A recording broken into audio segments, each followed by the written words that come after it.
म्हणून आमचं म्हणणं काय असतं की ओबीसीचे खूप नेते आहेत, त्यांना जवळ करा ना. फडणवीस साहेबांनी, अजितदादांनी, अजितदादाचा पक्ष खून करावं म्हणून मंत्रिपद देणार आहे का? राज्यातले मराठी मग तुम्हाला सोडणार आहेत का? अजितदादाच्या राष्ट्रवादीला राज्यातले मराठी सोडणार आहेत का? तुम्ही जर खून करणाराला मंत्रिपद देता, बळ देता, किंवा फडणवीस साहेब साथ देत आहेत, त्याला बळ देत आहेत, फडणवीस साहेबाच्या पक्षाला तरी राज्यातले मराठी सोडणार आहेत का? कसल्या लोकांना मंत्रिपद द्यावं, कसल्या नाही द्यावं, हे त्यांनी ठरवलं पाहिजे. जो उपद्रवी आहे, विकृत वागतो, माणसात माणूस ठेवलं नाही, गोरगरिबांचे खून करून टाकायचे आणि त्यांचे गुन्हे पण दाखल नाही होऊ द्यायचे, अशा माणसाला तुम्ही मंत्रिपद देणार का? तो नाव कोण घेतय बळच? तू अस्वस्थ वय नाही तर तू काही वय, तू नाव घ्यायचं काय पडलंय कोणाला तिकडच पड ना, कुठं ती वयाशी काही गुतलंच नाही कोणाचं. वागणुकीत तो ह्या बदल कर, तो वागणुकीत बदल. ज्या मराठ्याने तुम्हाला मोठं केलं ना, तेच मराठी तुम्ही मारायला लागलात. ह्याच मराठ्याने तुम्हाला मतदान केले, त्याच मराठ्यांना मारायला लागलात का? आणि म्हणा मंत्रिपद आमकन तमकन. भाजप कसं काय मंत्रिपद देत आहे? फडणवीस साहेब कसं काय देत? अजितदादाचा पक्ष म्हणजे गुंडाला सांभाळतात काय अजितदादाचा पक्ष? मंत्रिपदासाठी सुद्धा त्यांची चर्चा आहे, कारण आता कॅबिनेट राज्य मंत्रिमंडळाचा विस्तार आहे, त्यामध्ये धनंजय मुंडे यांना मंत्रिपदाची लॉटरी लागू शकते, अशा प्रकारची एक चर्चा जी आहे ती ऐकायला मिळते. ते मनानेच बातम्या करता येईल. हे कोण त्याला देते? अजितदादाचा पक्ष कायला वाटोळ करून घेत नाही? त्यांचं का दुसरे ओबीसीचे नाहीत काय? ते का ताकदवर नाहीत काय ओबीसीचे नेते? ते कुणी घेते ना, कशाला पक्ष संपवतील मला सांगा. अजितदादांनी त्याला काढलं, मूर्खासारखे कामं करतो, गोरगरीब जनता मारून टाकतो, दहशत माजवतो, गुंडगिरी करतो, त्याला अजितदादांनी काढून टाकला. अजितदादाचे आता पक्ष सुनेत्राताई असतील किंवा त्यांचे दोन्ही मुलं असतील, कसं काय घेतील? कसं काय घेतील? कशी घेतील? भाजपले कसं काय सांगतील? फडणवीस साहेब कसं काय घेतील? मग तुमच्या विरोधात मराठी जाणार. राज्यातले हे इकडं खुनं घडून आणतो, इकडं खंडाने गोळा करायला लावतो त्या लोकांना. त्याच्या संतोष देशमुखांच्या हत्येतले कोण आहेत? महादेव मुंडेंच्या हत्येतले कोण आहेत? त्याचेच लोक आहेत. आता काल त्या पट्टी वडगावला खून झाला वाकडे बंधूचा. कोण आहे ते? याला मंत्रिपद वाटणार का? आणि तुमचा पक्ष वाढणार का? मग तुम्ही घ्या मराठी अंगावर, मग कळन तुम्हाला. भाजपलाही कळन आणि अजितदादांच्या पक्षालाही कळन मराठी अंगावर आल्यावर काय होतं. आता कदाचित त्यांचा मंत्रिमंडळामध्ये मंत्री म्हणून समावेश झाला आहे, तर तुमची भूमिका काय काय? मराठे गेले म्हणून समजायचं. राष्ट्रवादीपासून म्हणजे अजितदादाच्या पक्षापासून लांब. त्यांचं फिरणंही मुश्किल होणार, मग फिरणं पण मुश्किल होणार, कारण मराठ्यांचे खून पाडले जाते त्याच्याकडून. तो बळ देतो त्यांना, कार्यकर्त्याला, मंत्रिपदाचा गैरवापर करतो, इतका त्रास देतो लोकांना. लोकांना विचारा बीड मधल्या जाऊन, जरा अजितदादाच्या पक्षावाल्याला म्हणा बीडला जरा लोकांना जाऊन विचारा काय परिस्थिती आहे. त्यामुळे त्याला घेतच नाही. तो घेणार आहेत म्हणूनच नका तुम्ही, त्याला घेतच नाहीत कुणीच. त्याला काढून टाकलं अजितदादांनी. कशामुळं? फडणवीस साहेबांनी कशामुळे काढून टाकलंय? त्याच्याशी मित्रत्व पण नकोय त्यांना, आता काहीच नकोय त्याला. काहीच मंत्रिपद दिलं ना, भाजप तर गेलं आणि अजितदादाचा पक्ष त्याचा तर देवरच झाला म्हणून समजा. वाढवा म्हणा त्याला एकट्याकडून, त्याच्याकडूनच वाढवा मग तुम्ही राष्ट्रवादी पक्ष. याचा कदाचित मंत्री म्हणून त्यांचा समावेश झालाच तर तुमची भूमिका, याचे परिणाम कोणाला भोगावे लागतील? भाजप, शिवसेना की राष्ट्रवादी अजित पवार? दोघांना पण, अजितदादांच्या पक्षाला पण आणि फडणवीस साहेबांच्या पक्षाला पण 100% भोगावे लागणार. मराठी बाजू सरकारणार, कारण तुम्हाला खूप ओबीसीचे नेते त्यांना करू शकतात जो खुनं पाडतो, पोरांचे मुर्दे पाडतो आणि त्यांच्या पाठीशी उभा राहतो खून करणाऱ्यांच्या. काढा जरा शिडी आटेचे. आता माझंच उदाहरण घ्या ना, घातपाताच्या सुपाऱ्या देतो. काय झालं? तो खानदानी जातवानेस ना, वागायचं ना एका बापाच्या अवलादीसारखं. तुम्हाला होता ना SIT साठी त्याच्यासाठी अर्ज द्यायचा आहे, नार्कोटिक्स साठी. का नाही दिला? तू का नाही दिला? ते दे ना, हो दे ना. काय व्हायचं? ती ही रिअल परिस्थिती आहे. त्याचा नासक्यापणा सगळ्या समाजाच्या मुळावर आला त्यांच्या. अहो, गोपीनाथ मुंडे साहेब होते त्या टायमाला मराठ्यांचं आणि वंजारी जातीचं इतकं चांगलं होतं, प्रचंड चांगलं होतं. हे घाण आल्यापासून यांनी त्याला लाभार्थ्या टोळ्या गुंडाच्या त्याच्या बनवल्या आणि गुन्ह्या गोविंदाने नांदणारे वंजारी आणि मराठी यांच्यात दरी निर्माण केली यांनी. याच्यामुळं आमचे लोक त्यांच्या जातीवर प्रेम सुद्धा करेनात, माया सुद्धा करेनात, फक्त याच्यामुळं. गोपीनाथ मुंडे साहेब होते त्या काळात असं नव्हतं. मग हे आल्यावरच कसं काय झालं? यांनी मराठ्यांकडून निवडून मराठ्यांचंच वाटोळं केलं. त्याला पक्ष राष्ट्रवादी जवळ घेणार म्हणजे राष्ट्रवादी लय सुईचं जवळ देणार आहे तो. तुमच्याकडे का दुसरे नाहीत काय ओबीसीचे? बरं, दिल्लीमध्ये सोनम वांगचुक यांना काल परवा दिवशी दवाखान्यात भरती करण्यात आलेलं आहे. त्यांचं आंदोलन सुरू होतं. आज आंदोलन पुन्हा चिघळलेलं आहे. संसदेकडे विद्यार्थ्यांनी कूच केलेली आहे. त्यांना रोखण्यात येत आहे. लाठीचार्ज करण्यात आला आहे. या सर्व घटनेबद्दल काय प्रतिक्रिया आहे? एक तर हे बघा, आंदोलन जर लोकशाही मार्गाने चाललंय तर सरकारला काहीच हरकत नाहीये. एक माणूस जवळ धरण्यापेक्षा मी 4-5 दिवसापूर्वी सुद्धा मीडियामध्ये हे सांगितलं की राजीनामा घ्यायचाच ना, का सांभाळायचं एवढं? काय मोदी साहेबाला काय विशेष आहे एवढं? अमित शहा साहेबाला काय विशेष आहे एवढं? की ते एक कोण आहे त्या प्रधानाला त्याला काढायचं काय? कशामुळं आवडीचं तुम्ही विनाकारण? जर करोडो लेकरांचं राज्यातल्या वाटोळ झालंय तर ते सुद्धा मतदार आहे तुमचा, त्या लेकरांचं वाटोळ होतंय तर तुम्ही ते होऊ नाही द्यायला पाहिजे. हे माझं ठाम मत आहे त्याबद्दल. केंद्रीय शिक्षण मंत्री धर्मेंद्र प्रधान यांच्या राजीनाम्यासाठी आंदोलन सुरू आहे. व्हायला पाहिजे की नाही राजीनामा? का नाही व्हायला पाहिजे तेच म्हणतो ना मी. का नाही घ्यायला पाहिजे?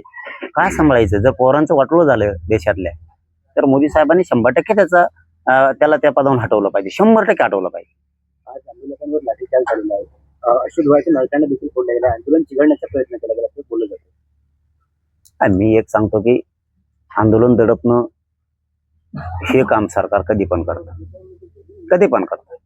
आजच नाही, तिथून पाठीमागचे अनेक अनुभव आहेत की सरकारच्या वतीने ती गोष्ट होतीच. 100% ती केलीच जाते. आपण ठाम राहायचं असतं, आपण लढायचं असतं, आपण अन्यायाच्या विरुद्ध लढायचं असतं. आणि देशातल्या लाखो लेकरांचं जर वाटोळं झालं असेल तर सरकारनं सुद्धा त्या मंत्र्याचा राजीनामा 100% घेतला पाहिजे.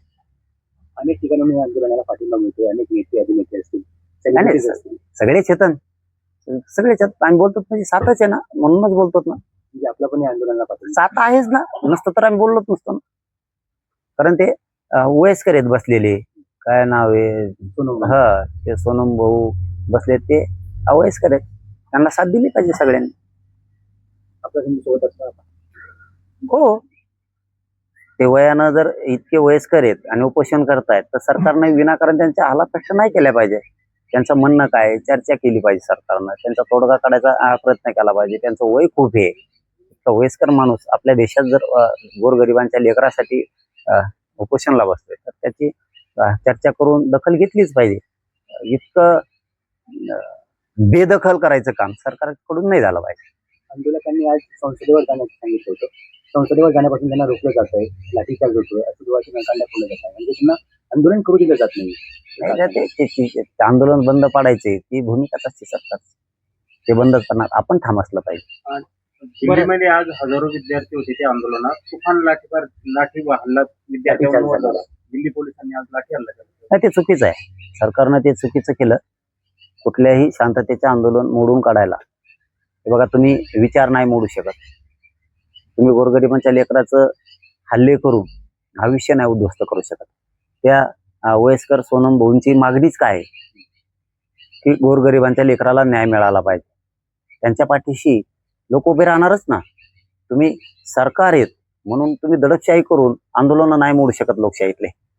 म्हणून ते सगळेच लोक त्या सोनम भाऊचं वय बघून त्यांच्या पाठीशी नक्की येतात. ते कोण आहेत, काय आहेत, कसे आहेत कोणाला माहित नाही. परंतु आजचा मुद्दा तरी त्यांचा विद्यार्थ्यांच्या हिताचा आहे. त्यामुळं आज तर त्यांच्या सोबत लोक आहेत. भविष्याचे आंदोलन आणखी उग्र होईल आजच्या घटनेनंतर. उग्रने न्याय नाही मिळणार. आम्ही सुद्धा आंदोलन करून येतो. उग्रने न्याय नाही मिळणार. आपलं असंच लोकशाही मार्गानंच जे सोनम भाऊ करतायत त्या पद्धतीनंच लोकशाही मार्गाने केलं पाहिजे. न्याय 100% मिळतो. शेवटचा प्रश्न असा आहे की जालन्याच्या जिल्हाधिकारी आणि जिल्ह्यातील अनेक आमदार यांच्यामध्ये एक संघर्ष पाहायला मिळतो आहे. काल परवा जिल्हा नियोजन समितीची बैठक पार पडली आणि त्या बैठकीमध्ये जिल्हाधिकाऱ्यांच्या तक्रारी पालकमंत्र्याकडे करण्यात आल्या, पण पालकमंत्री बैठकीतून उठून गेल्या. या घटनेवर काय नेमकं म्हणणं आहे? कारण आमदारही अनेक लाखो लोकांचं लोकप्रतिनिधित्व करून त्यांची समस्या मांडण्यासाठी तिथे येत असतात, पण जिल्हाधिकाऱ्याविरोधात सतत या लोकप्रतिनिधींची तक्रार पाहायला मिळते. नाही, हे बघा, ही खतखत कधी ना कधीतरी बाहेर येणार. मी आहे ते खरं सांगतो. माझ्या कानावर जे पडलंय मी ते तुम्हाला सांगतो. ही खतखत 100% बाहेर येणारच. कारण ही खूप दिवसाची होती. कारण इकडं काय सुरू झालंय अशी माहिती म्हणतो. मला म्हणले सुद्धा 1-2 आमदार म्हणले सुद्धा की इकडं सत्ता आमची आहे. इथं जालना जिल्ह्यात सगळेच भाजपचे आणि शिवसेनेचे आमदार आहेत आणि आम्ही सगळे सत्तेत येत आम्हाला निधी दिला जात नाही. हे सत्ताधाऱ्याचे विरोधकांचं तर टंबळच वाजलं म्हणून समजायचं. ही सत्ताधाऱ्याच्या आमदाराची खतखत आहे जालना जिल्ह्यातल्या. आणखीन एक खतखत याला जोडू. मला तरी वाटतं ते कलेक्टर निमित्त असावं असं मला वाटतं. कारण ही खतखत होती त्यांच्यातली. आमचाच पालकमंत्री असून आम्हालाच देत नाही, त्यांच्या पाहुण्या रावळ्याला जास्त प्रकारचा निधी वाटला जातो किंवा त्यांच्या माध्यमातून आम्हाला दिला जातो. म्हणजे आमची या पक्षात आणि सत्तेत लायकी काय? बरोबर, हे त्यांनी मला त्यांचे आमदार सांगत आहेत, भाजपचे पण आणि त्यांचे सगळे शिवसेनेचे पण. तेही म्हणतायत पालकमंत्री आमचा, सत्ता आमची आणि आम्हाला निधी सगळे सोयरे पाहुणे रावळी त्यांच्याकडे दिले. म्हणजे हे परळी पॅटर्न इकडे चालवायला लागलेत का काय? म्हणजे जालना जिल्ह्यात बी असंच वातावरणाची निर्मिती करायची का काय यांना? मग आम्ही तर भाजपचे आहेत ना, आम्ही तर शिवसेनेचे आहेत ना, आम्ही तर सत्तेतले आहेत. मग सत्तेतल्याला आम्हाला जर ही वागणूक असेल आमच्याच पालकमंत्र्याकडून, ही खरी खतखत आहे त्यांची.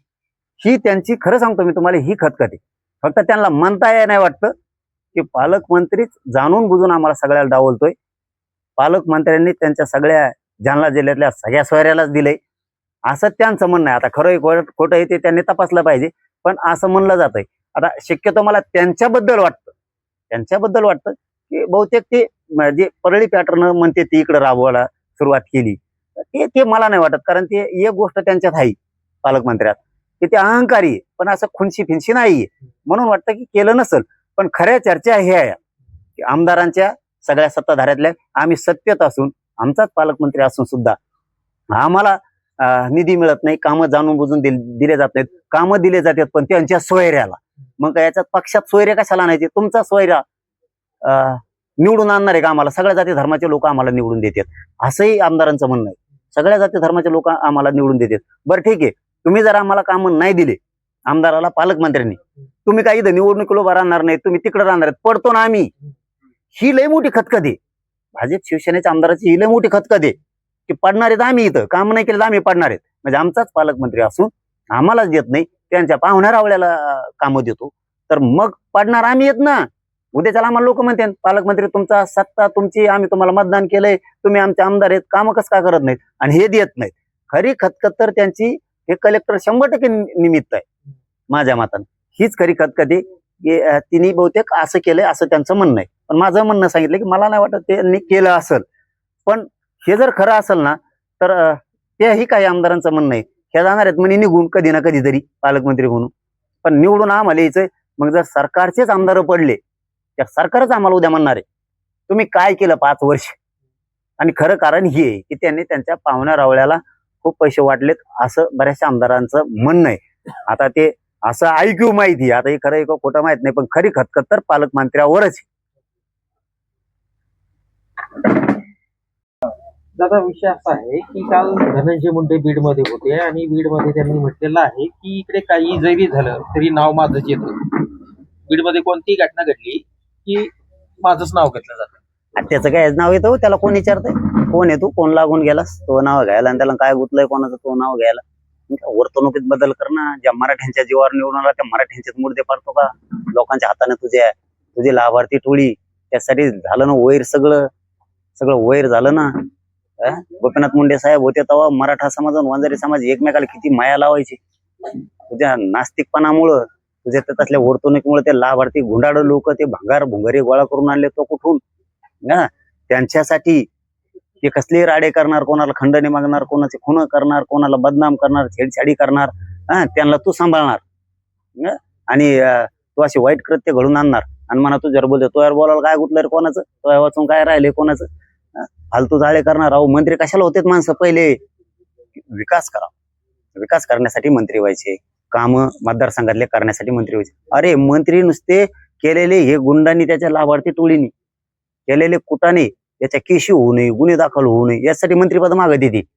यांची दादागिरी चालाव, यांची गुंडागिरी चालाव, हे म्हणते तसंच लोक वागले पाहिजेत. बापाचे पेंडे होय तुम्ही म्हणता तसं वागायला? अरे किती खरं सांगतो मी तुम्हाला, गोपीनाथ मुंडे साहेबाच्या काळात ना मराठा आणि वंजारी समाज इतके एकमेकाला माया लावायचे. याचे लाभार्थी लोक आल्यापासून, हे गुंडाळ लोक आल्यापासून लोक आमचे मराठीचे लोक यांना माया सुद्धा लाविनात, त्या समाजाला माया सुद्धा लाविनात. कारण हे कचाकच मराठ्यांचे पोरं मारून टाकायला लागले. मग कसं काय मराठीचे लोक यांना माया लावणार? यांना मराठ्याचं मत पाहिजे आणि म्हणा तो नाव घे, तो काय कोण नाव घेतोय? संतोष भाईचा देशमुखांचा खून केला त्या टायमाला तू पाठराखण केली, मोर्चे काढायला लावले. आता त्या 5 वडगावला खून झाला, 5 पट्टी वडगावला, परळी तालुक्यातल्या मतदारसंघातलं महत्वाचं गाव आहे ते. आणि ती त्याचा मतदारसंघ आहे. तो गेला का भेटायला तिथं? गेला? अरे तुझेच कार्यकर्ते ना ते. मला सांगा, तिथले मराठी एक तर भाजपचे असणार आहेत, नाही तर राष्ट्रवादीचे असणार आहेत. बहीण भावाचे दोघांचे, तिसऱ्याचं तर नाहीच आहे तिथं. तुमचाच कार्यकर्त्याचा खून झाल्यावर तुम्ही भेटायला सुद्धा जात नाहीत. म्हणजे मराठ्यांनी का तुम्हाला नुसतं मतदान करायचं का? मतदान करायचं, निवडून आणायचं, तुम्ही कचाकच मराठ्यांचे पोरं मारून टाकणार. तुम्ही सोपं समजेल काय एवढं? भाऊ चालून नाही देणार ते तसला शानफाना. झालं ते, आता बस झालं. काय गुंडगिरी केली तुम्ही 20-30 वर्षे. कसं काय पक्ष? अजयदादाने याच्यामुळेच काढून टाकलं. फडणवीस साहेबांनी अजयदादाने याच्यामुळेच काढून टाकलं. हे नकोच उपद्रव करताय, हकलून दिलं काढून तिथून. कसं काय डबल कसं काय घेत? त्यांचं नाव आता मंत्रिपदासाठी सुद्धा चर्चेत आहे. अशी चर्चा आहे की बाबा पुन्हा मंत्रिमंडळात त्यांचा समावेश होईल. त्याचा मंत्रिमंडळात समावेश होतो काय? बुड बसून घ्यायचोय पक्षाला? त्यांना का बुड बसून घ्यायचं का? अजयदादांनी काढलंय कशाला? आणि मराठ्याचा राज्यातला रोष राष्ट्रवादीने अंगावर घ्यायचं. सुनित्राताईंनी किंवा त्यांच्या 2 मुलांनी ते कसं काय घेतील? इथं एवढं मोठं अजितदादांनी लाथ मारून बाहेर काढले. असले उपस्थित खुणं करणं, कुठं अपहरणं, कुठं खंडाने मागायला लावणं, मागायलाच लावलेत त्यांनी. त्याचेच कार्यकर्ते आहेत ते, दुसरे कुणाचे आहेत? आणि मग अशा टायमाला ते हे घेऊन तो पक्ष वाढणार का राज्यात सगळ्या? मग मराठ्याचा रोष अंगावर घेणार राष्ट्रवादी. आणि तुम्ही घ्या तुम्ही. मग तुम्हाला मराठी काय आहेत ना, राष्ट्रवादीला बी कळतील आणि भाजपला पण कळतील. फडणवीस साहेब घेणार का? कसं काय घेणार इतके खुणं करणार? म्हणजे का तुम्ही मराठा विरोधी आहेत का? भाजप आणि अजितदादाचे राष्ट्रवादी राज्यातल्या मराठा विरोधी आहेत का तुम्ही? जाऊन विचारा जरा राष्ट्रवादीला, म्हणा अजितदादाच्या बीडमध्ये किती त्रास आहे मराठ्यांच्या लोकांना. विचारा एकदा. भाजपचे फडणवीस साहेब जरा तुमचे लोक पाठवून विचारा एकदा, किती त्रास आहे मराठ्यांच्या लोकांना. मग राज्यातला मराठा समाजाचा रोष अंगावर घेणार का तुम्ही मंत्री करून त्याला? आणि ते मंत्री झाला काय झाला तर तो काय करणार आहे? काय करणार आहे तो? पण हे पक्ष बी कसे देतात आम्ही बघतो ना. राष्ट्रवादी कसं काय देते तेही आम्ही बघतो, आणि भाजप बी कसं काय देतं फडणवीस साहेब ते पण आम्ही बघतो. तुम्हाला मराठी बाजू सरकारल्यावर कळत मग पक्षापासून. जर या कदाचित मंत्री झालेस तर तुमचा रोष कोणत्या पक्षावर राहील? अरे होतच नाही, त्याला करतच नाहीत ते. काय करणार आहे? तटकरे साहेबा संघ येतो. तटकरे साहेबाचा देवारा झालाय, तो संघ येतो. पुरा देवारा झालाय. तटकरे साहेब पुन्हा देवारा करून घेणार का? पुरा देवारा झालाय. आज काय वेळ आली तटकरे साहेबावरती माहितीये का? कशाला पुन्हा पुन्हा काड्या करतील? याला संघ नेऊन तटकरे साहेब कशाला त्यांचं राजकीय आयुष्य उद्ध्वस्त करून घेतील? ताई सुनित्राताई कशामुळे घेतील? काय असा सोना तू काय देऊ का? खुना करणारा पाहिजे राष्ट्रवादीला? मग ते सांभाळायचं का गुंड तुम्हाला? मग मराठी बाजूला जाणार हे ध्यानात ठेवा. राज्यातले तुम्हाला एक्या माणसासाठी का राज्यातला मराठा तुमच्या पक्षाचं उद्ध्वस्त करून टाकील. आणि भाजपने जर साथ दिली फडणवीस साहेबांनी तर भाजपला सुद्धा याच्या यातना भोगावं लागणार. एका व्यक्तीला कशा पद्धतीने बदनाम केलं जातं याचा मी सध्या अनुभव घेतोय असे मुंडे म्हणाल. अरे तुला बदनाम करायला हायच कोण? तू पांडुजे तू हाय कोण रे गचपाने? तुला बदनाम करायला तू हाय वाचून गुतलंयच का? तू थुतार सुद्धा लोकांना बघू वाटत नाही. तू हायच कोण? लाल्या गोलाल्या पट्टी उडी तू कुंकडे बी चलू, तू कुंकडे बी आपला मग संजोगी असल्यावनी. त्याच्या हातात मोठा घंटा पाहिजे एक, नाही का? असा वाजत असतो बघा. तो खळालांग. तू याकडे बघणच कोण? तू हाय वाचून काय गुतलंय? घंटू जे तू काय गुतलंय काय? तू नाव घ्यायला त्याला. अरे तू नाचकापणा सोडणार रे. अरे तुझ्यामुळं गोपीनाथ मुंडे साहेबाचे जे संस्कार होते ना ते सगळे मोडून पडले. जे मराठा आणि वंजाऱ्या जे प्रेम होतं ना फक्त तुझ्यामुळे गेलं. कशाला चाळे करतो? तू माझ्या नादी लागू नको, तुला सांगतो. तू माझ्या नादी लागू नको. तू आणखीन राजकीय करिअरतून लय उद्ध्वस्त होशील माझ्या नादी लागला. तो काय झालं? माझ्या घातपातातलं म्हणला होता ना तू. म्हणलं होतं ना आपल्याला ते नार्को टेस्ट करायची, SIT चौकशी चालू आहे. कुठं आहे ती? काय झालं त्याचं? अरे पट्टी वडगावचं लेकरू मारून टाकलं याच्या लोकांनी. सोन्यासारखं लेकरू होतं त्या आई बापाचं. राग झाली त्या घराची. मतदान घ्यायला लागतो गोड. जायचं कुणी? त्या कुटुंबाला आधार द्यायला. घेण्याचा बळी गेला त्या लेकराचा. आणि याला मंत्रिपद देणार काय? खुणं करणाराला? अरे याचं महिना 2 महिन्याला चालूच आहे ना. राष्ट्रवादीला कळत नाही की? फडणवीस साहेबाला कळत नाही का? महिना 2 महिना. अहो ते PS आहे त्यांचा. ते काय म्हणतोय? अपघात झाला म्हणे, खून नाहीये, गाडी निवडील. फडणवीस साहेबाला कळत नाही का? त्याची चौकशी करून त्याला ते सगळं बघितलं पाहिजे. हे काम नाही का त्यांचं? अजितदादाच्या पक्षाचं पालकमंत्री ताईचं काम नाही का? सुनेत्रा ताईचं? हे आपण बघितलं पाहिजे की काय आहे देव, कसं काय असं होतंय. ती एसपी निपारे बीडचा म्हणून जमतंय, नाही ते माणसं दुपारा कापले असते. आणि मराठी भेट नाही दादा, मराठीमध्ये होऊन दे काय व्हायचं ते. आता कोल ते सण कारण कौर अन्याय सहन करणार. 30 वर्ष झालं साहेब मराठी अन्याय सहन करतात. काहीतरी सीमा असते साहेब अन्याय सहन करायला. माझ्या लोकांनी काय पाप केलं का? तुम्हाला हमेशा मतदान करायचं, तुम्हाला निवडून आणायचं, खासदार तुम्हाला करायचं, आमदार मंत्री तुम्हाला करायचं, मराठी मतदान करायला मर्डर सुद्धा मराठ्यांचे टाकणार तुम्ही. मराठी काय एवढी कमजोर आहेत का काय? आता मराठ्याचं आता भेटच नाहीत गाड्या. मराठ्यांच्या मनावरचं दडपण निघून गेलं. मराठी कोणालाच भेट नाही. तो मंत्री होय संत्री होय झाला तरी काय होत नाही. काय करणार आहे ते? झाला काय करणार आहे.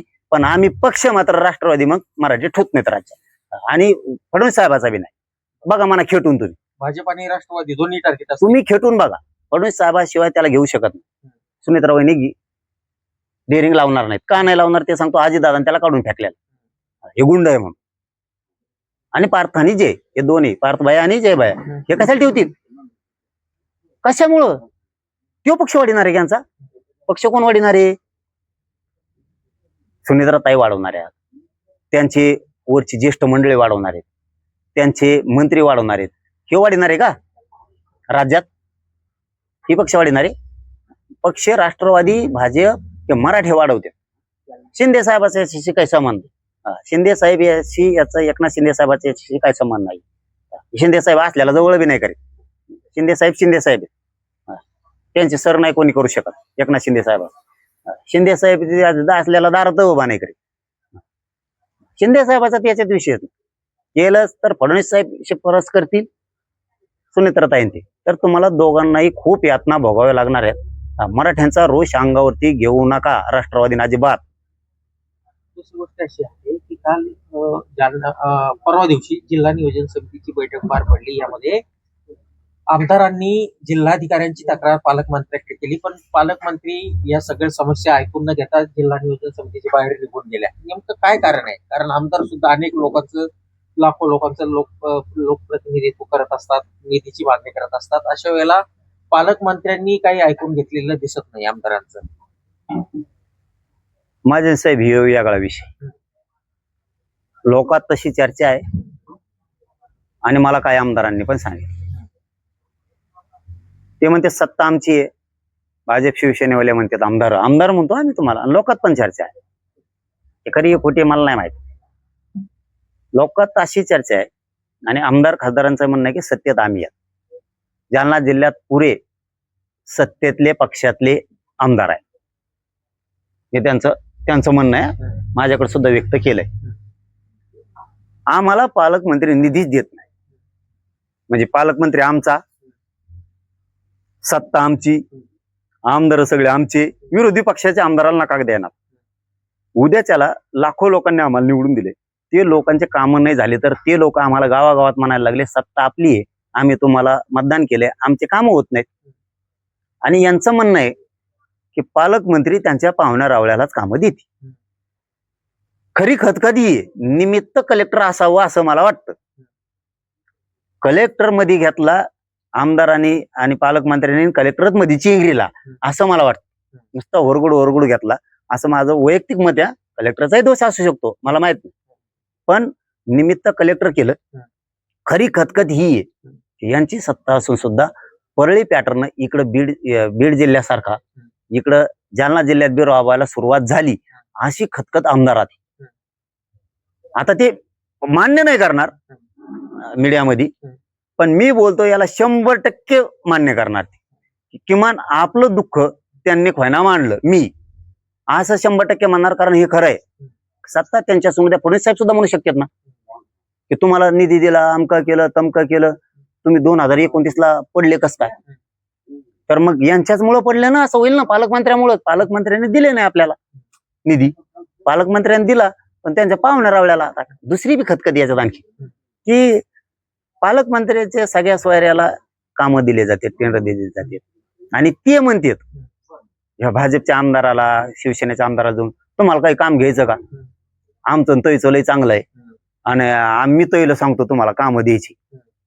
असं सुद्धा काही लोकांचं म्हणणं आहे. की ते म्हणते मायाला पक्ष आम्ही वाढीला सत्तेत आणायसाठी मरमर आम्ही केली आणि आता याच्या हाताने घ्यायचं काय आणि आपली काय इज्जत राहिली मग त्या पक्षात त्या सत्तेत हे सुद्धा म्हणणं आहे. मी आज हे पहिल्यांदा मांडलंय.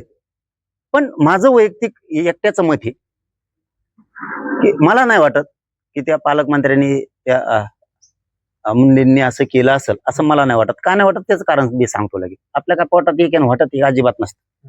ती अहंकारी आहे हे खरं आहे. पण ती असं काय करील मला वाटत नाही.